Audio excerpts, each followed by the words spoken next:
Hi hello ನಮಸ್ಕಾರ, welcome to boss TV Kannada. ನಾನು ಮಂಜುನಾಥ್ ಶ್ರೀನಿವಾಸ್. ಇವತ್ತಿನ ಬಾಸ್ ಟಿವಿ ಸ್ಪೆಷಲ್ ಅಲ್ಲಿ ನಮ್ಮ ಜೊತೆ ಜಾಯ್ನ್ ಆಗ್ತಾ ಇದ್ರೆ ಒಂದ್ ಕಡೆ ಕನ್ನಡ ಆಗಿರ್ಬೋದು, ತೆಲುಗು ಆಗಿರ್ಬೋದು, ಸೀರಿಯಲ್ಸ್ ಮೂಲಕ ಕನ್ನಡ ಮತ್ತೆ ತೆಲುಗು ಆಡಿಯನ್ಸ್ ನ ತಮ್ಮನ್ನೆಲ್ಲಾನು ಕೂಡ ಸಖತ್ತಾಗಿ ಸೂಪರ್ ಆಗಿ ಎಂಟರ್ಟೈನ್ ಮಾಡ್ತಾ ಅದರೊಟ್ಟಿಗೆ ಬೆಳ್ಳಿ ಪರದೆಯ ವೀಕ್ಷಕರನ್ನು ಕೂಡ ಆಗಾಗ ತಮ್ಮ ಅದ್ಭುತ ಪಾತ್ರಗಳ ಮೂಲಕ ಮನರಂಜಿಸುತ್ತಿರುವಂತಹ ನಮ್ಮ ನಿಮ್ಮೆಲ್ಲರ ಪ್ರೀತಿಯ ನಟ ದಿಲೀಪ್ ಶೆಟ್ಟಿ ಅವರು.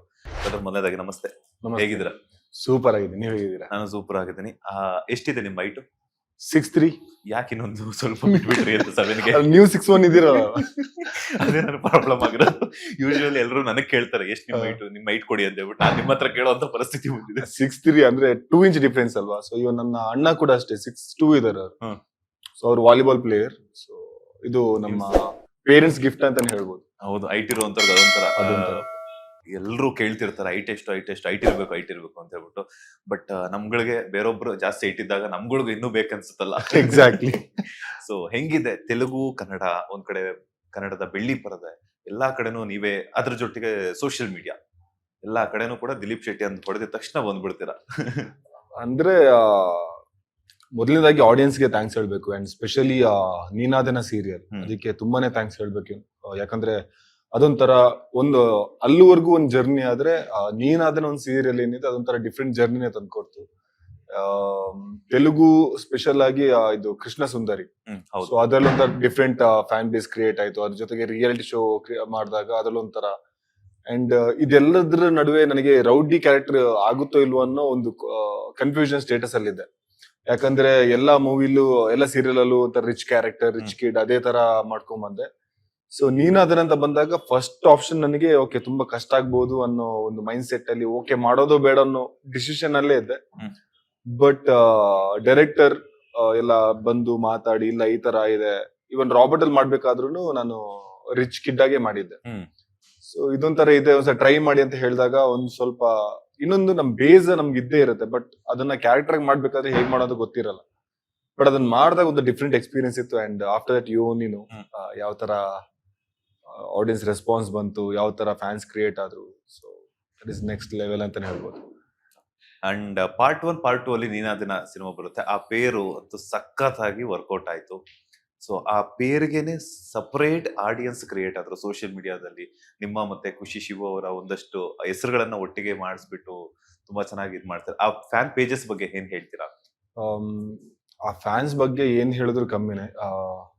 ಒಂದು ಕಮೆಂಟ್ ಅವರೇ ಹಾಕಿದ್ರು. ಅಂದ್ರೆ ನೀನಾದನ ಶುರು ಹಾಕಿದ್ದ ಮುಂಚೆ ದಿಲೀಪ್ ಅನ್ನೋರಿಗೆ ಒಂದು ಫ್ಯಾನ್ ಬೇಸ್ ಇತ್ತು, ಖುಷಿ ಅನ್ನೋರಿಗೆ ಒಂದು ಫ್ಯಾನ್ ಬೇಸ್ ಇತ್ತು. ಬಟ್ ನೀನಾದನ ಆದ್ಮೇಲೆ ದಿಲ್ ಖುಷಿಗೆ ಒಂದು ಫ್ಯಾನ್ ಬೇಸ್ ಕ್ರಿಯೇಟ್ ಆಯ್ತು. ಸೊ ಇವಾಗ ಹೇಗಾಗಿದೆ ಅಂದ್ರೆ ದಿಲೀಪ್ ಅನ್ನೋ ಫ್ಯಾನ್, ಖುಷಿ ಅನ್ನೋ ಫ್ಯಾನ್ ಗಿಂತ ದಿಲ್ ಖುಷ್ ಅನ್ನೋ ಫ್ಯಾನೇ ಓಡ್ತಾ ಇದೆ. ಅಂಡ್ ಸ್ಪೆಷಲಿ ಅವ್ರಿಗೆ ತುಂಬಾನೇ ಥ್ಯಾಂಕ್ಸ್ ಹೇಳ್ಬೇಕು. ಯಾಕಂದ್ರೆ ಎಷ್ಟೋ ಸೀರಿಯಲ್ ಆದ್ಮೇಲೆ ನಾವು ನೋಡಿರೋ ಪ್ರಕಾರ ಒಂದು 1 ವೀಕಿಗೆ ಆ ಫ್ಯಾನ್ ಬೇಸ್ ವ್ಯಾನಿಶ್ ಆಗ್ಬಹುದು ಅಥವಾ ಜಾಸ್ತಿ ರಿಯಾಕ್ಟ್ ಆಗದೆ ಇರೋದು, ಈ ತರ ತುಂಬಾ ನೋಡಿದ್ವಿ. ಬಟ್ ದಿಲ್ ಖುಷ್ ಆ ಒಂದು ಫ್ಯಾನ್ ಪೇಜ್ ಇದೆಯಲ್ಲ ಇವಾಗ್ಲೂ ಅಷ್ಟೇ ಎಂಗೇಜಿಂಗ್ ಆಗಿ, ಅಷ್ಟೇ ಆಕ್ಟಿವ್ ಆಗಿ, ಅಂಡ್ ಸ್ಪೆಷಲಿ ಅವ್ರ ಎಡಿಟಿಂಗ್ ಇದೆಯಲ್ಲ, ಸೊ ಅದಕ್ಕೆ ನಾವು ತುಂಬಾನೇ ಥ್ಯಾಂಕ್ಸ್ ಹೇಳ್ಬೇಕು. ಯಾಕಂದ್ರೆ ತುಂಬಾ ಸಲ ರೆಸ್ಪಾಂಡ್ ಮಾಡಕ್ ಆಗಲ್ಲ ನಮಗೆ. ಬಟ್ ಅವ್ರು ತೋರಿಸ್ತಿರೋ ಪ್ರೀತಿ ಇರ್ಬೋದು. ಅಂಡ್ ನೀನದನ್ನ 1 ಅಂತ ನೋಡಿದಾಗ ಹೈಯೆಸ್ಟ್ ಫ್ಯಾನ್ ಬೇಸ್ ಇದ್ದ ಪೇಜ್ ನಮ್ದೇ ಆಗಿತ್ತು. ಆಲ್ಮೋಸ್ಟ್ 150 ಆ ತರ ಏನೋ ಫ್ಯಾನ್ ಪೇಜಸ್ ಇತ್ತು. So I think we really grateful. And specially ಅವ್ರಿಗೆ ಥ್ಯಾಂಕ್ಸ್ ಹೇಳ್ಬೇಕು. ಯಾಕಂದ್ರೆ ನಾವ್ ಇಷ್ಟೆಲ್ಲ ಕಷ್ಟ ಪಡೋದು ಅಂತೊಂದು ಫ್ಯಾನ್ಸ್ ಕ್ರಿಯೇಟ್ ಮಾಡ್ಬೇಕು ಅಂತಾನೆ. ಸೊ ಆತರ ರೆಸ್ಪಾಂಡ್ ಬಂದಾಗ ಅವ್ರಿಗೆ ಥ್ಯಾಂಕ್ಸ್ ಹೇಳೋದ್ ಬಿಟ್ಟು ಜಾಸ್ತಿ ಏನು ಮಾಡಕ್ ಆಗಲ್ಲ. ಬಟ್ ಆ ಪ್ರೀತಿ ಯಾವತ್ತೂ ಹಾಗಿರ್ಲಿ, ಅದಕ್ಕೋಸ್ಕರ ಎಷ್ಟು ಕಷ್ಟ ಪಡ್ಬೇಕು ನಾವು ಪಡ್ತೀವಿ. ಅಂಡ್ ನಿಮ್ಮನ್ನ ಯಾವತ್ತೂ ಡಿಸಪಾಯಿಂಟ್ ಮಾಡಲ್ಲ ಅಷ್ಟೇ ಹೇಳಕ್ ಇಷ್ಟಪಡ್ತೀವಿ. ಇಬ್ರು ಒಟ್ಟಿಗೆ ಯಾವಾಗ ಸಿಗ್ತೀರಾ ನನಗೆ? ನೀವು ಅವ್ರನ್ನ ಚೆಕ್ ಮಾಡ್ಬೇಕು, ಅವ್ರ ಡೇಟ್. ಯಾಕಂದ್ರೆ ಅವ್ರು ಸ್ವಲ್ಪ ಮೂವಿಲ್ ಬಿಸಿ ಇದಾರೆ. ಸೊ ಹಾಗಾಗಿ ಅಂತಂದ್ರೆ ನಿಮ್ಮ ಫ್ಯಾನ್ಸ್ ಎಲ್ಲ ನನಗೆ ಪರ್ಸನಲ್ ಆಗಿ ಇನ್ಸ್ಟಾಗ್ರಾಮ್ ಅಲ್ಲಿ ಮೆಸೇಜ್ ಮಾಡಿ ಇಬ್ಬರನ್ನು ಒಟ್ಟಿಗೆ ಇಂಟರ್ವ್ಯೂ ಮಾಡಿ ಅಂತ ಕೇಳ್ತಿದ್ದಾರೆ. ಆಕ್ಚುಲಿ ಆ ಇಂಟರ್ವ್ಯೂ ತುಂಬಾ ಜನ ಅದೇ ಹೇಳ್ತಿದ್ರು. ಅಂದ್ರೆ ಒಂದ್ಸರಿ ಇಂಟರ್ವ್ಯೂ ಕೊಡಿ, ನಿಮ್ದು ಮತ್ತೆ ಇಂಟರ್ವ್ಯೂ ಬೇಕು ಅಂತ. ಏನಾಗ್ತಿದೆ, ನನ್ನ ಡೇಟ್ ಫ್ರೀ ಇದ್ದಾಗ ಅವ್ರು ಒಂಥರ ಬಿಸಿ ಇರ್ತಾರೆ, ಅವ್ರ ಫ್ರೀ ಇದ್ದ ಬಿಸಿ ಇದ್ದಾಗ ನಾನೊಂಥರ ಆತರ ಫುಲ್ ಆ ಕಡೆ ಈ ಕಡೆ ಮಿಸ್ ಅಂಡ್ ಮ್ಯಾಚ್ ಆಗ್ತಾ ಇದೆ ಡೇಟ್ಸ್. ನಾನು ವೇಟ್ ಮಾಡ್ತೀನಿ ಅದು ಯಾವಾಗ ಸಿಗುತ್ತೆ ಅಂತ ಹೇಳ್ಬಿಟ್ಟು ಇಬ್ರು ಡೇಟ್ಸ್ ಆದಷ್ಟು ಬೇಗ ಸಿಗ್ಲಿ. ಅಂಡ್ ಹಾಗೇನೆ ತೆಲುಗುಗೂ ಕೂಡ ಕರ್ಕೊಂಡು ಹೋಗಿದ್ರೆ ಖುಷಿ ಶಿವು ಅವರನ್ನ ಅಂತ ಹೇಳ್ಬಿಟ್ಟು ಒಂದು ಖುಷಿ ವಿಚಾರ. ಅಂದ್ರೆ ಇಲ್ಲಿ ಆಲ್ರೆಡಿ ತುಂಬಾ ಫೇಮಸ್ ಆಗಿರೋದ್ರಿಂದ ನಾನು ಆ ಶೋ ಮಾಡ್ತಿರ್ಬೇಕು, ಡ್ಯಾನ್ಸ್ ಶೋ ಮಾಡ್ತಿದ್ದೆ ಆ ಟೈಮಲ್ಲಿ. ಸೊ ಆ ಟೈಮಲ್ಲಿ ಅವರು ಅಷ್ಟೇ ಒಂದ್ಸರಿ ಕರ್ಕೊಂಡ್ ಬನ್ನಿ ಅಂತ ತುಂಬಾ ಫೋರ್ಸ್ ಮಾಡಿದ್ರು. ಯಾಕಂದ್ರೆ ಮೇ ಬಿ ನಮ್ ಪೇರ್ ಏನಿದೆ ಅಲ್ಲೂ ಇಷ್ಟ ಆಗಿದೆ ಎಷ್ಟೋ ಜನಗಳಿಗೆ. ಅಂಡ್ ಆನ್ ಸ್ಕ್ರೀನ್ ನೋಡಿದಾಗ ಎಲ್ರಿಗೂ ತುಂಬಾನೇ ಇಷ್ಟ ಆಗಿರೋ ಜೋಡಿ ಅದು. ಸೊ ಹಾಗಾಗಿ ಅವ್ರು ತುಂಬಾನೇ ಫೋರ್ಸ್ ಮಾಡಿದ್ರು ಹಿಂಗೆ ಕರ್ಕೊಂಡ್ ಬನ್ನಿ ಅಂತ. ಸೊ ನಾನು ಹೇಳಿದೆ ನಾನು ನಂಬರ್ ಕೊಡ್ತೀನಿ, ನಿಮಗ್ ಬಿಟ್ಟಿದ್ದು ಕರೆಯೋದು ಬಿಡೋದು ಅವ್ರು ಬರೋದು ಬಿಡೋದು. ಸೊ ಆ ಟೈಮಲ್ಲಿ ಅವ್ರು ಫ್ರೀ ಇದ್ರು, ಬಂದು ವಿಸಿಟ್ ಮಾಡಿದ್ರು. ಅಂಡ್ ಅದು ಅಷ್ಟೇ, ಆ ವಿಡಿಯೋಸ್ ಏನಿದೆ ಸೋಷಿಯಲ್ ಮೀಡಿಯಾದಲ್ಲಿ ಸಿಕ್ಕಾಬಟ್ಟೆ ಅದು ಕೂಡ ವೈರಲ್ ಆಗೋಯ್ತು. I don't know, like may be ನಮ್ ಪೇರ್ ಅಷ್ಟು ಜನಗಳಿಗೆ ಕನೆಕ್ಟ್ ಆಗ್ತಿದೆ and we are getting good response. So we are happy for that. So ಅಲ್ಲಿವರೆಗೂ ಮುಟ್ಟಿದೆ ಅಂದ್ರೆ ಇಲ್ಲಿ ಸೀರಿಯಲ್ ಮಾಡಿ, ಸೊ ಅದೊಂಥರ ಡಿಫ್ರೆಂಟ್ ಅಂತಾನೆ ಹೇಳ್ಬೋದಲ್ಲ. ಯಾಕಂದ್ರೆ ಇಲ್ಲಿ ಪೇರ್ನ ಯಾವತ್ತೂ ಅಲ್ಲಿ ಕರ್ಕೊಂಡು ಹೋಗಲ್ಲ. ಸೊ ಅಲ್ಲೂ ಆ ಡಿಮ್ಯಾಂಡ್ ಕ್ರಿಯೇಟ್ ಆಗಿದೆ ಅಂದ್ರೆ that serial did something for us. But ಏನಂತಂದ್ರೆ ಅಭಿಮಾನಿಗಳು ಎಷ್ಟು ಪ್ರೀತಿಸ್ತಾರೋ ಅವರ ಮಾತುಗಳು ಕೂಡ ಸೋಷಿಯಲ್ ಮೀಡಿಯಾದಲ್ಲಿ ಕಮೆಂಟ್ಸ್ ಮೂಲಕ ವ್ಯಕ್ತಪಡಿಸ್ತಾರೆ. ಒಂದಷ್ಟು ಜನ ನೀವು ಗೊತ್ತಾಯ್ತು ಎಲ್ಲಿ ಬರ್ತಾ ಇದೆ ಗೊತ್ತಾಯ್ತಲ್ಲ, ಗೊತ್ತಾಯ್ತು. ಒಂದಷ್ಟು ಜನ ದಿಲೀಪ್ ಶೆಟ್ಟಿ ಅವರು ಮತ್ತೆ ಖುಷಿ ರವಿ ಅವರು ಮದುವೆ ಆಗ್ಬೇಕು, ಇವರಿಬ್ಬರ ಪೇರ್ ಚೆನ್ನಾಗಿದೆ ಅಂತ ಹೇಳ್ಬಿಟ್ಟು ಅಭಿಮಾನವನ್ನ ವ್ಯಕ್ತಪಡಿಸ್ತಾರೆ. ತಮ್ಮ ಪ್ರೀತಿಯನ್ನ ಸೋಷಿಯಲ್ ಮೀಡಿಯಾದಲ್ಲಿ ಕಮೆಂಟ್ಸ್ ಗಳ ಮೂಲಕ ವ್ಯಕ್ತಪಡಿಸ್ತಾರೆ. ಸೊ ಅದಕ್ಕೆ ಏನ್ ಹೇಳ್ತೀರಾ ಅಂತ? ಅವ್ರು ಮಾತ್ರ ಅಲ್ಲ, ನನ್ನ ಫ್ರೆಂಡ್ಸ್ ಏನಿದ್ದಾರೆ ಅಂಡ್ ತುಂಬಾ ಜನ ಪ್ರತಿ ಸರಿ ಅದೇನೆ ಹೇಳ್ತಾರೆ, ಯಾಕೆ ಇದ್ ಮಾಡಿ. ನಾನು ಹೇಳ್ತೀನಿ, ಇಟ್ ಇಸ್ ಅ ಡೆಸ್ಟಿನಿ. ಇವಾಗ ನಾವೇನೋ ಪ್ಲಾನ್ ಮಾಡ್ಕೊಂಡು ನಾವೇನೋ ಇವಾಗ ಅವ್ರದ್ದೊಂದು ಕಮಿಟ್ಮೆಂಟ್ ಇದೆ, ಅವ್ರದ್ದೊಂದು ಕೆಲಸ ಇದೆ, ನನ್ ಕಮಿಟ್ಮೆಂಟ್ ಇದೆ, ನನ್ ಕೆಲಸ ಇದೆ. ಸೊ ಅಟ್ ದ ಡೆಸ್ಟಿನಿ ಅಂದ್ರೆ ಆ ಟೈಮ್ ಕೂಡ್ ಬಂದಾಗ ಅಥವಾ ನಾವೇನಾದ್ರು ಪೇರ್ ಆಗ್ಬೇಕು ಅಂತ ಡಿಸೈಡ್ ಆದ್ರೆ ಅದನ್ನ ಯಾರು ಚೇಂಜ್ ಮಾಡಕ್ಕಾಗಲ್ಲ. So we should wait for the destiny, ಅಂದ್ರೆ ಯಾವ ತರ ಡಿಸೈಡ್ ಮಾಡುತ್ತೆ ಅಂತ. ಇವಾಗ ನಾವಾಗಿ ಓಕೆ ನಾವು ಆಗ್ತೀವಿ ಅಂತ ಹೇಳಿ ಕೊನೆಗೆ ಆಗದೆ ಇದ್ರೆ ಹೌದು, that is different case. So ಅದು ಒಂಥರ ಬೇರೆ ತರ ಹರ್ಟ್ ಆಗುತ್ತೆ.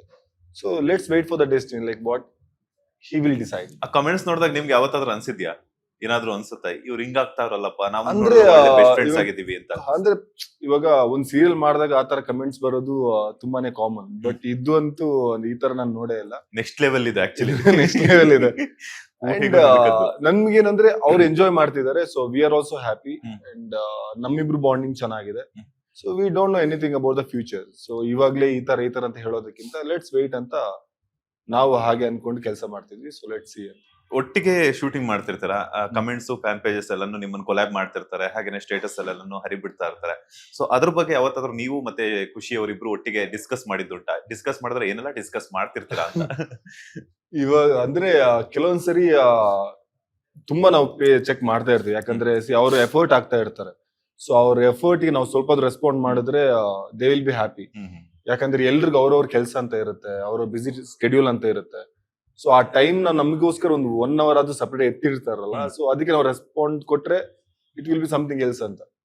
ಸೊ ಎಷ್ಟು ಏಟ್ ನೋಡಿದಾಗ ನಾನು ಅವಳು ಹೇಳ್ತೀನಿ, ಇಲ್ಲಿ ನೋಡೆ ಹಿಂಗೆಲ್ಲ ಏಟ್ ಮಾಡಿದಾರೆ ಅಂತ. ಅವಳು ಹೂ ಕಣೋ ನಾನು ನೋಡ್ದೆ, ಬಟ್ ಇಷ್ಟೆಲ್ಲ ಟೈಮ್ ಎಲ್ಲಿ ಸಿಗುತ್ತೆ. ಕೆಲವೊಂದ್ಸರಿ ಹೆಂಗಾಗುತ್ತೆ ಅಂದ್ರೆ ನಮ್ ಸೀರಿಯಲ್ ಗಿಂತ ಇವರೇ ಚೆನ್ನಾಗಿ ಏಟ್ ಮಾಡಿದಾರೆ ಆ ಸೀನ್ಸ್ ನ ಅಷ್ಟೆಲ್ಲ ಕಟ್ ಮಾಡಿ. ಸೊ ಆತರ ತುಂಬಾ ಡಿಸ್ಕಸ್ ಮಾಡಿದೀವಿ. ಯಾಕಂದ್ರೆ ಎಷ್ಟೋ ಸೀನ್ಸ್ ನ ನಾವ್ ಎಕ್ಸ್ಪೆಕ್ಟ್ ಮಾಡದೇ ಇರೋ ತರ ಅವ್ರು ಏಟ್ ಮಾಡಿ ಅದಕ್ಕೆ ಮ್ಯೂಸಿಕ್ ಹಾಕಿ ಅದನ್ನ ಪೋಸ್ಟ್ ಮಾಡಿದಾಗ ನಾವು ನಮ್ ಚಾನಲ್ ಹೇಳ್ತಾ ಇದ್ವಿ, ನೋಡಿ ಅಂದ್ರೆ ಇವ್ರು ಈ ತರ ಬೆಸ್ಟ್ ಆಗಿ ಮಾಡ್ತಾ ಇದಾರೆ, ಅದು ಈ ತರ ಕಮೆಂಟ್ಸ್ ಬರ್ತಾ ಇದೆ, ನಾವು ಇದ್ರ ಮೇಲೆ ಯಾಕೆ ವರ್ಕೌಟ್ ಮಾಡಬಾರ್ದು. ಸೊ ಆತರ ನಮ್ಮ ಡೈರೆಕ್ಷನ್ ಡಿಪಾರ್ಟ್ಮೆಂಟ್ ಗೆ ಚೇಂಜಸ್ ಅದನ್ನು ಮಾಡ್ಸಿದ್ರ ಅಂದ್ರೆ ಹೇಳ್ತಾ ಇರ್ತೀವಿ. ಇವಾಗ ಒಂದ್ ಸಜೆಷನ್ ಕೊಡೋದು ನಮ್ ಕರ್ತವ್ಯ, ನಮ್ ಕೆಲ್ಸ.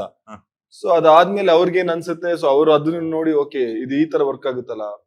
ಬೆಸ್ಟ್ ಪಾರ್ಟ್ ಏನು ಅಂದ್ರೆ ಆಕ್ಚುಲಿ ನಾನು ಗುಂಡ ಬೇತಾಳ ಅಂತ ಕರೆಯೋದು. ಇಟ್ ಇಸ್ ಜಸ್ಟ್ ಒಂದ್ ಸೀನ್ ನಾವು ಸ್ವಲ್ಪ ಆಡ್ ಮಾಡ್ಕೊಂಡಿರೋದು. ನಾನು ಬೇತಾಳ ಅಂತ ಕರಿತೀನಿ, ಅವ್ಳು ಗುಂಡ ಅಂತ ಕರೀತಾಳೆ. ಬಟ್ ಸೋಷಿಯಲ್ ಮೀಡಿಯಾ ಎಷ್ಟು ಫೇಮಸ್ ಆಯ್ತು ಅಂದ್ರೆ ನೆಕ್ಸ್ಟ್ ಬರೋದೆಲ್ಲ ಡೈಲಾಗ್ ಗುಂಡ ಬೇತಾಳ ಅಂತ ಚಾನಲ್ ಇಂದ ಅಪ್ರೂವ್ ಆಯ್ತು, ಅದೇ ತರ ಕರೀರಿ. ಅಂಡ್ ಎಷ್ಟೋ ಸರಿ ನಾವು ಮಾತಾಡೋದು ಡೈಲಾಗ್ ಹಂಗೆ ಬರೆಯಕ್ ಶುರು ಮಾಡಿದ್ರು. ನಾವು ಇವಾಗ ನಾರ್ಮಲ್ ಆಗಿ EP ಬಂದಾಗ ನಾವೇನು ನಾರ್ಮಲ್ ಆಗಿ ಮಾತಾಡ್ತಿರ್ತೀವಲ್ಲ. ಸೊ ನಾನು ಅವಳು ಯಾವ ತರ ಕಿತ್ತಾಡ್ತಿರ್ತೀವಿ ಅಥವಾ ಮಾತಾಡ್ತಿರ್ತೀವಿ ಅದನ್ನೆಲ್ಲ ಅಬ್ಸರ್ವ್ ಮಾಡಿ ಅದ್ರ ಮೇಲೆ ಡೈಲಾಗ್ ಬರೆಯೋರು. ನಮ್ಗೆ ಅನ್ಸದಿ ಇದು ನಾವು ನಾರ್ಮಲ್ ಆಗಿ ಕಿತ್ತಾಡ್ತೀವಿ, ಅದೇ ತರ ಡೈಲಾಗ್ ಇದೆಯಲ್ಲ, ಇಲ್ಲ ಸೇಮ್ ಟು ಸೇಮ್ ಇದೆಯಲ್ಲ. ಸೊ ಹಾಗಾಗಿ ನಮಗೆ ತುಂಬಾ ಡಿಫ್ರೆನ್ಸ್ ಅನಿಸ್ತಿರ್ಲಿಲ್ಲ. ನಾವು ಆಫ್ ಸ್ಕ್ರೀನ್ ಯಾವ ತರ ಜಗಳ ಆಡ್ತಿದ್ವಿ, ಸೊ ಅದನ್ನ ಆನ್ ಸ್ಕ್ರೀನ್ ಅಲ್ಲಿ ಸ್ವಲ್ಪ ಡಿಫ್ರೆಂಟ್ ಆಗಿ ಪ್ರೊಜೆಕ್ಟ್ ಮಾಡ್ತಾ ಇದ್ರು. ಸೊ ಅದು ತುಂಬಾನೇ ವರ್ಕೌಟ್ ಆಯ್ತು ಆಕ್ಚುಲಿ. ಲೇಟೆಸ್ಟ್ ಹಾಗೂ ಇಂಟ್ರೆಸ್ಟಿಂಗ್ ಸುದ್ದಿಗಳಿಗಾಗಿ ಬಾಸ್ ಟಿವಿ ಕನ್ನಡ ಚಾನೆಲ್ನ ಸಬ್ಸ್ಕ್ರೈಬ್ ಮಾಡಿ, ಹಾಗೆಯೇ ಬೆಲ್ ಐಕಾನ್ ಪ್ರೆಸ್ ಮಾಡಿ. ಇದರ ಜೊತೆಗೆ ಫೇಸ್ಬುಕ್, ಇನ್ಸ್ಟಾಗ್ರಾಮ್, ಎಕ್ಸ್ ನಲ್ಲೂ ಮಿಸ್ ಮಾಡದೆ ಫಾಲೋ ಮಾಡಿ.